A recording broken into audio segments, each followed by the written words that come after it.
परी की बेटी प्रीत ने दिखाया, अपना जलवा आते ही छीन लिया। नीति से अपना बिजनेस लाया, नीति को सड़क पर नमस्कार। दोस्तों, टीवी सीरियल परिणीति के अपकमिंग एपिसोड में आप लोग देखेंगे कि यहाँ पर नीति ने सपने में भी नहीं सोचा था कि प्रीत की एंट्री इस तरह तो धमाकेदार होगी कि नीति से सब कुछ छीन लिया जाएगा। नीति जो आज महारानी थी वो सड़कों पर आ जाएगी। नीति के पास जैसे ही वो पेपर मौसूल होता है जिसमें यह होता है संजू की जो वारिस है वो कोई और नहीं बल्कि उसी की बेटी है, वही होकर रहेगी। यहाँ पर प्रीत के जैसे ही पेपर नीति को मिलता है तो नीति सारे परिवार के लोगों के सामने कहती है कि ये नया ड्रामा किसने शुरू कर दिया है। आखिरकार गुरप्रीत को मिल क्या रहा है, उसकी बेटी की मौत हो गई है, उसके बावजूद भी उसको सुकून नहीं मिल रहा। उसको ऐसे लगता है कि वो मुझसे जायदाद छीन लेगी, लेकिन यहाँ पर हकीकत में ही जब पम्मी जी वो पेपर देखती है तो नीति से कहती है कि अब सब कुछ तुमसे छीन लिया गया है, क्योंकि इकलौती बेटी है वह संजू और परी की, और उसका ही हक बनता है इस बिजनेस पर।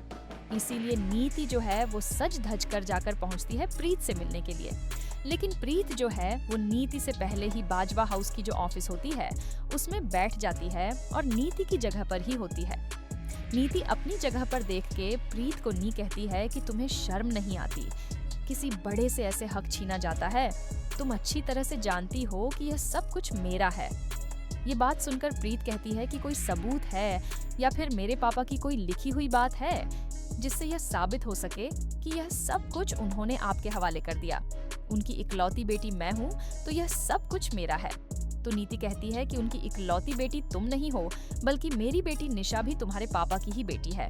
लेकिन मैं तो तुम्हें मानती ही नहीं हूँ, तो तुम्हें क्या लगता है कि तुम्हें यह जायदाद इतनी आसानी से दे दूंगी। लेकिन यहाँ पर आदित्य की भी एंट्री हो जाती है जो नीति से कहता है कि हाँ, आप इतनी आसानी से कैसे छीन लेगी, ये सब कुछ अब प्रीत का हो चुका है और प्रीत का ही होकर रहेगा। हमारे पास सारे सबूत हैं। तो अब नीति जो है वह अपनी ही ऑफिस से निकाली जाती है। प्रीत कहती है कि शराफत से आप यहाँ से चली जाएं, वरना मैं गार्ड्स को बुलाकर धक्के मार के आपको निकाल दूंगी। सारे लोगों को पता चल चुका है कि इस ऑफिस की असली मालकिन मैं हूँ, इसलिए नीति यहाँ से तो ठोकरें खाकर वापस घर लौट आती है।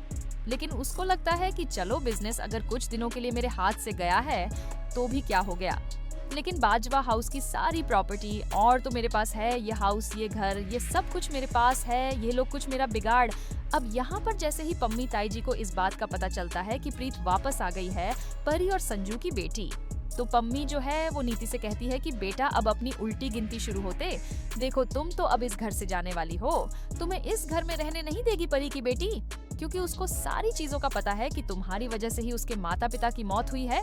तो फ्रेंड्स, ये थी आज की अपडेट।